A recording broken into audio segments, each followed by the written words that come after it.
ایک رات میرے بابا نے وارث ماموں کو گھر بلایا اور ان سے کہا کہ ہم چاند کی شادی کرنا چاہتے ہیں، آپ اس سے پوچھ دیں کہ اگر کسی کو پسند کرتے ہو تو ہم اس کی شادی اس سے کر دیں، ہم جو ہے نا وہ اس کی مرضی کے خلاف نہیں جائیں گے۔ تو میں نے ان سے کہا کہ آپ ایسا نہیں کر پائیں گے۔ انہوں نے کہا کہ نہیں، ہم کر سکتے ہیں۔ مجھے یہ تھا کہ مجھے پچھتاوا نہ رہے کہ میں نے شاید اس دن پاپا سے بات کرتی تو پاپا مان جاتے۔ تو میں نے ان سے کہا کہ پاپا میں ایک مسلمان مرد سے شادی کروں گی، آپ ایسا میرے لیے کر سکتے ہیں؟ اگر آپ کسی مسلمان سے میری شادی کریں گے تو ٹھیک ہے، میں شادی کرنے کے لیے تیار ہوں۔ میری گھر میں ایک سناٹا چھا گیا اور اس خاموشی کے بعد جو ہے یعنی سب فیملی والے رونے شروع ہو گئے۔ انہوں نے کہا کہ آپ اپنے مذہب میں واپس آ جاؤ، لیکن یہ ہے کہ میں دین اسلام قبول کر چکی تھی۔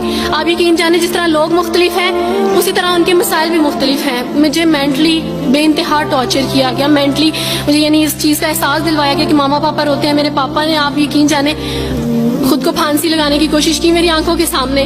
میری ماما نے خود پہ پیٹرول ڈال دیا اور خود کو جلانے کی کوشش کی میری آنکھوں کے سامنے، اور میں اپنے روم میں بیٹھی یہ کہتی تھی کہ اللہ اگر میں حق بھی ہوں نا تو میری فیملی کو کچھ نہیں ہونا چاہیے۔ پھر بہرحال مجھے میری فیملی سے نکال دیا گیا، یہ اس ڈر سے کہ میری وجہ سے دوسرے بہن بھائی بھی اس راہ پہ نہ چلے جائیں، اور وارث ماموں کو بلا کے مجھے گھر بھیج دیا گیا، ان کے گھر بھیج دیا گیا۔ جب میں گھر سے آ رہی تھی تو وارث ماموں نے کہا کہ بیٹی اگر آپ کا کوئی سامان ہے تو آپ لے لیں۔ تو میں نے ان سے کہا کہ اس گھر سے صرف ایک ہی چیز میرے ساتھ جا رہی ہے اور وہ ہے میرا نام جو ماما پاپا نے مجھے دیا تھا۔ میں چاند رات میں پیدا ہوئی تھی اس لیے انہوں نے میرا نام چندہ رکھا تھا، بس وہ نام لے کے آئی۔ آپ یقین کریں ہمیں کہا جاتا ہے جبرن اسلام قبول کیا جاتا ہے، اسلام قبول کرنے کے بعد وہ جبر کیا جاتا ہے کہ آپ سوچ بھی نہیں سکتے۔ آپ کو اپنے ماں باپ سے ہی ملنے نہیں دیا جاتا، آپ کو اپنے ہی چھوٹے بہن بھائیوں کے پاس نہیں جانے دیا جاتا۔ میں ہاسپٹل میں تھی ڈیلیوری کے ٹائم، آپ یقین جانے میرے پاس کوئی بھی نہیں تھا جو مجھے بیڈ سے اٹھا کے بٹھا سکتا۔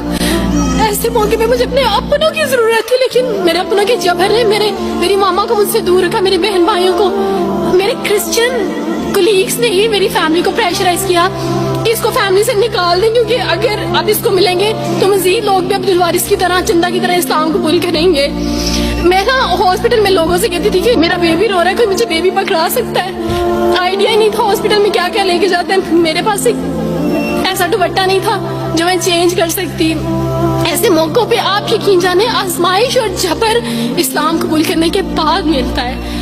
مجھے آپ سب سے توقع ہے، آپ سب اسلامک اداروں سے توقع ہے کہ اب آپ ہمارے لیے سٹیپ لیں۔ ہمارے اپنوں نے تو ہمیں چھوڑ دیا، انہوں نے جو ہمارے ساتھ جبر کیا اس جبر کے بدلے آپ ہمارے ساتھ نیکی کریں۔ اب آپ کیا سٹیپ لیتے ہیں نیو مسلمز کے لیے جن پر یہ الزام لگایا جاتا ہے کہ ان پہ جبر کیا جا رہا ہے؟ ہم پہ جبر نہیں، ہم پہ جبر اسلام قبول کروانے والوں نے نہیں کیا، بلکہ جن کے گھروں سے ہم آئے تھے اسلام قبول کرنے کے بعد جبر تو ان کی طرف سے تھا۔ کٹے بیٹھ کے روئیں گے۔